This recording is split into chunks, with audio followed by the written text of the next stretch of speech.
Today I'm going to teach you how I make one of my most popular recipes on my blog, and that is the better than, you know what, trifle.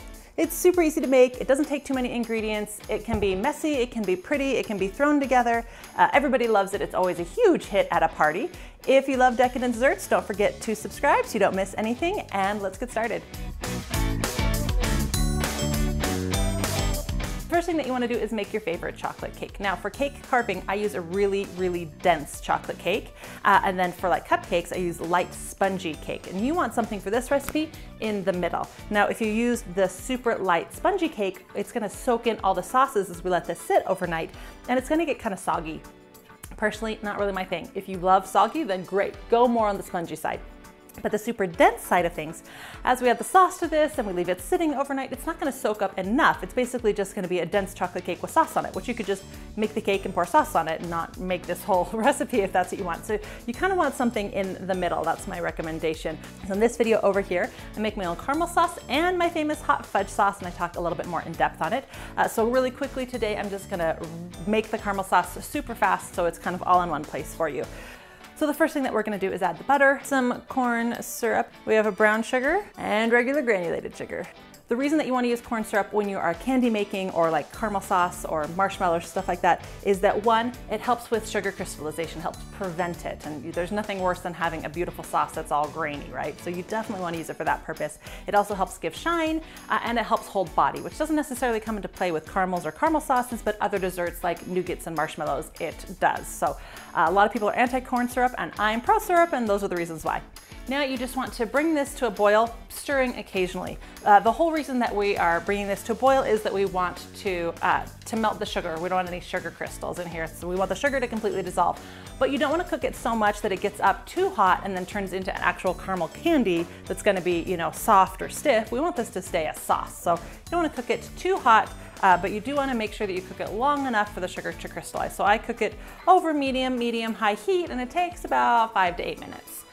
Once it has come to a boil and you're happy that the sugar has all dissolved, go ahead and take it off the heat and let it sit for 5 minutes. Now that's cooled slightly, we're going to add our whipping cream. Now you don't want it to cool too much that it's hard, but you also don't want it to be too warm when you add it.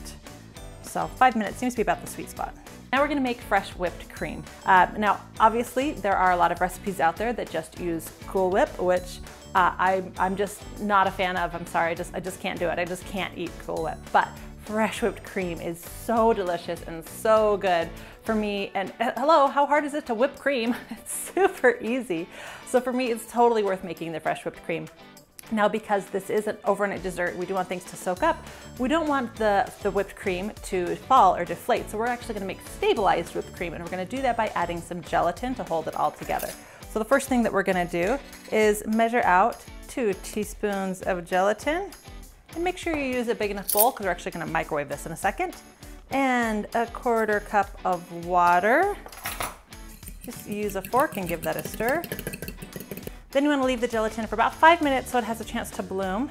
It's not going to get completely stiff because of the amount of liquid that we have in there, but now we're going to melt it in the microwave for about 30 to 40 seconds. Now that all the gelatin has melted, we're actually going to put it aside and let it cool a little bit while we whip the whipping cream. So we're going to take some heavy whipping cream. I'm doing about 3 cups. You can do a little bit more or less, kind of depending on how much you want and the end result. Now you make your whipped cream however you like to make it. I use granulated sugar, add at the beginning. I know that some people use powdered sugar and add at the beginning, and some people use granulated sugar, but they add it more in the middle as it starts to whip. Doesn't really matter, however you like to do it that way. I'm gonna add some vanilla and then just turn it on.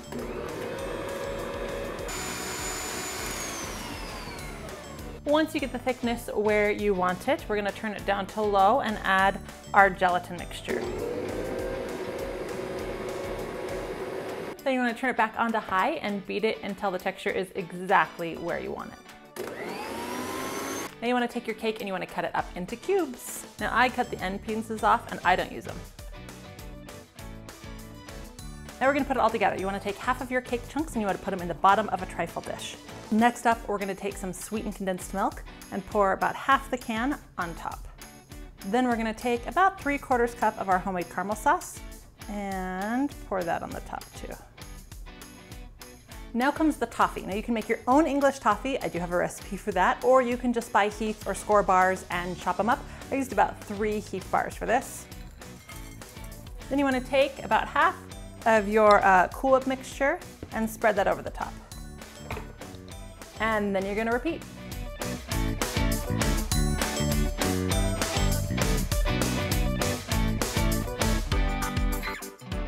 Now I'm going to refrigerate this overnight. It will actually kind of collapse a little bit, so it won't quite be this tall. So everything's sat overnight, gotten beautifully soaked, and now we're going to just decorate it and then enjoy. So first thing I'm going to do is take some extra toffee bits and sprinkle them along the top. Now you can do this as heavy-handed as you want. Also have a little bit of extra caramel. And so we're gonna add a little bit more of this to the top, just in some drizzles. And a little bit more stabilized whipped cream. Now, decorating it or not decorating it is kind of up to you. Kind of depends on who your audience is, who you're making it for. If you're making it for yourself, why bother?